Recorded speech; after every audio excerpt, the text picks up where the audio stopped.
चलिए dear student of class 7 हम लोग पढ़ रहे हैं चैप्टर 5 राइट जजमेंट। बच्चों मैंने आपको अलगू चौधरी और जुम्मन शेख और उनके आंट के बारे में बताया था, उनके बीच में जो एग्रीमेंट हुआ उसके बारे में बताया था। अब हम लोग बच्चों पढ़ेंगे कहानी आगे। Jumman's aunt for many days was seen talking to the villagers explaining her case. अब जुम्मन की जो आंटी जो थी या उनकी जो आंटी जो थी वो गांव वालों से अपना जो केस था, अपना जो मैटर था, अपना जो किस्सा था वो हर किसी को बताने लगी थी। एंड फाइंडिंग देयर सपोर्ट, और वो क्या चाहती थी, वो उन लोगों का सपोर्ट चाहती थी, है ना, ताकि वो क्या करे, गांव वाले उनकी फेवर में उनकी तरफ होके बात कर सके। फॉर मेनी डेज लीनिंग और हॉर्नस्टिक, लीनिंग का मतलब होता है बच्चों सहारा लेके चलना, है ना, झुके हुए चलना, वो अपनी लकड़ी का सहारा लेते हुए the old woman move from village to village. Walking was painful but the issue had to settle.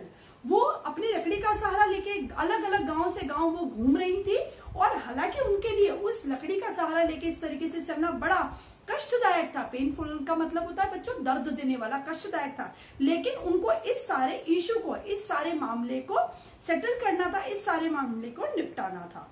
Some villagers took pity with her. कुछ गांव वाले जो थे वो उनके साथ सिंपैथी, दया भी दिखा रहे थे।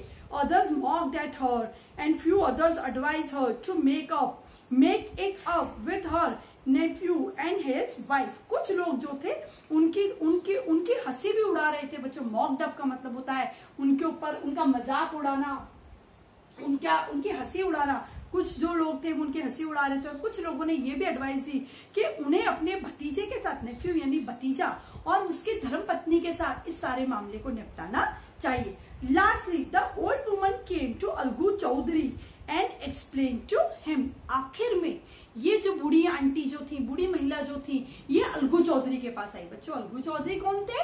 अलगू चौधरी जुम्मन शेख के परम मित्र थे। वो अलगू चौधरी के पास आई और उन्होंने अपनी सारी बात का वृतांत उन्हें सुनाया, एक्सप्लेन किया, अच्छे से बताया। Listen aunt Jumman is my intimate friend. यहाँ पे अलगू चौधरी क्या कहते हैं, सुनिए आंटी जी, जुम्मन जो है यह वह मेरा परम मित्र है। How can I go against him, मैं उसके खिलाफ कैसे जा सकता हूँ। अलगू से but tell me is it right my son to keep silence और to utter what you consider just fair, pleaded the old woman boldly. Come to the panchayat and speak the truth. She said, son, won't you stand up for the justice for fear of losing your friendship? Algu gave no response, but her words kept echoing in her ears. क्या कहा aunty ने अलगू को? अलगू को aunty ने कहा सिर्फ अलगू से but tell me is it right. फिर अलगू ने ये कहा कि मैं अपने मित्र के खिलाफ कैसे जा सकता हूँ, लेकिन आंटी ने कहा मुझे बताओ, इज इट राइट, क्या ये सही है मेरे बेटे, टू कीप साइलेंस और अटर, या तो चुप रहना या फुसफुसाना, what you consider just fair, जो कि तुम्हें सही लगता है, ठीक है, वो बताना। प्लेडेड द ओल्ड वुमन बोल्डली, उन्होंने बड़ी बहादुरी से, बड़ी तो यहाँ पे बच्चों आपस में बात हो रही है आंट की और अलगू चौधरी की। वो ये कहती है अलगू चौधरी को कि क्या तुम सच्चाई जान के भी चुप रहोगे। टू कीप साइलेंस, अलगू से but tell me is it right my son to keep silence और to utter what you consider just fair. Pleaded the old woman, उस बूढ़ी महिला ने विनंती की, रिक्वेस्ट की, come to the panchayat and speak the truth, और उन्होंने ये कहा कि आप पंचायत में आइए और सच्चाई बताइए। She said, son, won't you stand up for justice for fear of losing your friendship? क्या तुम न्याय के लिए नहीं खड़े होगे सिर्फ इस भय से कि आप अपनी मित्रता जो है वो टूट जाएगी, आप अपनी मित्रता खो देंगे। Algu gave no response, Algu ने इस पे कोई प्रति उत्तर नहीं दिया, कोई रिस्पॉन्स नहीं दिया। But her words kept echoing in his ears, लेकिन जो बूढ़ी महिला थे उनके जो शब्द थे, यानी आंट के जो शब्द थे, वो अलगू के कानों में बार बार गूंजने लगे थे कि वास्तव में क्या उन्हें सच्चाई का साथ देना चाहिए, न्याय का साथ देना चाहिए। The panchayat was held one evening below the banyan tree. अब बच्चों हमें यहाँ पे जैसे नजर आ रहा है कि गांव में बच्चों पंचायत लगी है, वो एक बनियन ट्री के नीचे यानी बड़ के पेड़ के नीचे पंचायत जो है वो लगी है। Jumman stood up and said, Jumman उठा और वो बोला, the voice of the panch is the voice of God. पंचों की जो शब्द हैं, पंचों की जो आवाज है वो भगवान की आवाज मानी जाती है। Let my aunt nominate the head, जो मेरी आंटी है उनको पंचायत का मुखिया चुनने का अधिकार दिया जाए। I will abide her decision, I will abide by her decision, मैं उनका जो निर्णय है उसको मानूंगा, उसको फॉलो करूंगा। Panch neither knows friend nor foe, panch जो होते हैं वो न मित्र को जानते हैं न वो दुश्मन को जानते हैं। पंचेस डोंट टेक साइड्स, और जो पंच होते हैं वो कभी भी किसी की एक जो फेवर होती है वो नहीं लेते, किसी की साइड नहीं लेते हैं। I appoint Algu Chaudhary, what do you say, the old woman announce, और बूढ़ी महिला ने तुरंत ही मौके का फायदा उठा के, तुरंत ही मौका देखते उन्होंने जुम्मन के जो परम मित्र थे अलगू चौधरी, उनको पंच बनाने का निर्णय किया, पंचों का मुखिया बनाने का निर्णय किया। व्हाट डू यू से, और साथ में ये भी पूछा आप क्या कहते हैं। द ओल्ड वुमेन अनाउंस, बूढ़ी महिला ने घोषित किया। Fine answer the Jumman hiding his gay over his unexpected piece of fortune. अब अलगू चौधरी का नाम सुनते ही जुम्मन बड़ा मुस्कुराया, बड़ा आनंदित हुआ और उसने कहा फाइन, बिल्कुल ठीक है। Answer Jumman hiding is gay, उसने अपनी खुशी को जाहिर न करते हुए कहा, और उसको ये लगा कि ये मेरा भाग्य है कि मेरा परम मित्र जो अनएक्सपेक्टेड पीस ऑफ फॉर्चून का मतलब होता है किस्मत का, बिना सोचा समझा अच्छी किस्मत मेरे पास आई है कि मेरे परम मित्र को ही पंचायत का मुखिया घोषित किया गया। यहाँ पे बच्चे जुम्मन कहीं ना कहीं ये सोच में था कि क्योंकि अलगू चौधरी मेरा परम मित्र है तो वो मेरे फेवर में यानी मेरी तरफ ही निर्णय लेगा।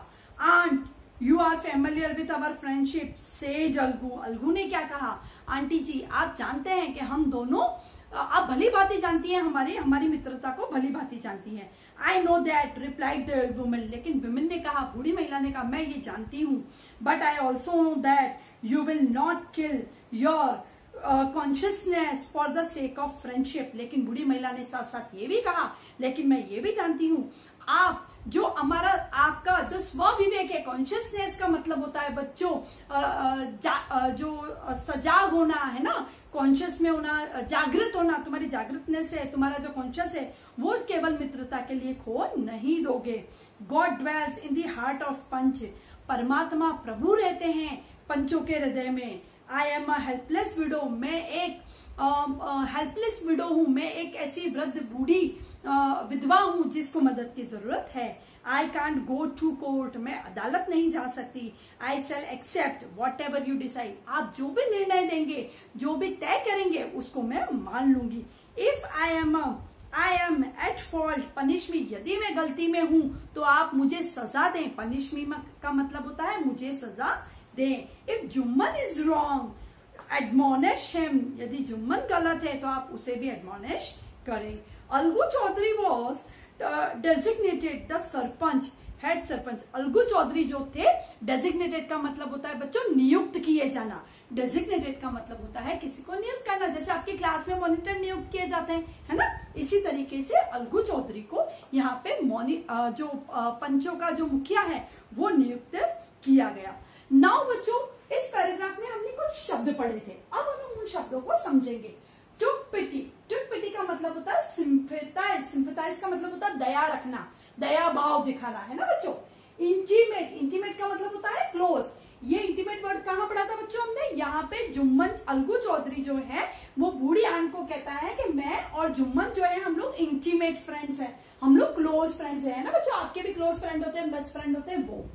अबाइड बाय, अबाइड बाय का मतलब होता है बच्चों किसी चीज को मानना, उसको फॉलो करना, उसका पालन करना, उसके साथ बंध जाना, है ना, अबाइड बाय। तो यहाँ पे क्या था कि आंट जो थी उन्होंने कहा था कि जो भी डिसीजन होगा मैं उसे अबाइड रहूंगी, उसको मान लूंगी। ड्वेल्स, ड्वेल का मतलब होता है आदत में होना, इन हैबिट में होना, है ना, इन हैबिट्स। एडमोनिश, रिप्रूव माइंडली, एडमोनिश का मतलब होता है किसी चीज को सही करना, बिल्कुल सौम्य तरीके से। माइल्डली का मतलब होता है बच्चों नरम तरीके से, सॉफ्टली, बड़े प्रेम से किसी चीज को रिप्रूव करना, रिप्रूव करना, सुधारना, माइल्डली, ठीक है बच्चों, माइल्डली यानी बड़े प्रेम के साथ। Now from this paragraph we have one question also, how did old women call panchayat, बूढ़ी महिला ने पंचायत को कैसे बुलाया था। हमें पता है बच्चों, बूढ़ी महिला ने क्या किया था। बूढ़ी महिला इधर उधर एक गांव से दूसरे गांव गई थी, वो लोगों से मिली, लोगों को अपना केस बताया, लास्ट में जाके वो अलगू चौधरी को मिली और तब उन्होंने इस तरीके से पंचायत को बुलाया। The old woman moved from village to village. बूढ़ी महिला जो थी वो अलग अलग इस गांव से उस गांव तक घूमती रही। सब विलेजर्स, कुछ गांव वाले जो थे उन्होंने सबने अलग अलग बिहेवियर किया। सब villagers took pity with her, कुछ लोगों ने उसके साथ सिंपैथी दिखाई, दया भाव दिखाया। With her and other mocked at her. Mocked का मतलब होता है बच्चों उसकी हंसी उड़ाना, उसका मजाक उड़ाना। कुछ लोगों ने इसका मजाक भी उड़ाया। Lastly old woman came to Algu Chaudhary. आखिर वो महिला कहाँ आई बच्चों? अलगू चौधरी के पास। Algu Chaudhary and explain him, और उसने अपनी सारी बात का वृतांत अलगू चौधरी को बुलाया और इस तरीके से जो बूढ़ी महिला थी उन्होंने पंचायत को बुलाया। आई होप बच्चों ये पैराग्राफ आपको बहुत अच्छे से समझ में आ गया होगा। आई होप बच्चों कहानी में आपको मजा भी बहुत आ रहा होगा। फाइनली हम ये जानेंगे कि अलगू चौधरी ने क्या डिसीजन दिया, अपने मित्र को चुना या सच्चाई को चुना। ये हम नेक्स्ट क्लिप में जानेंगे। Thank you.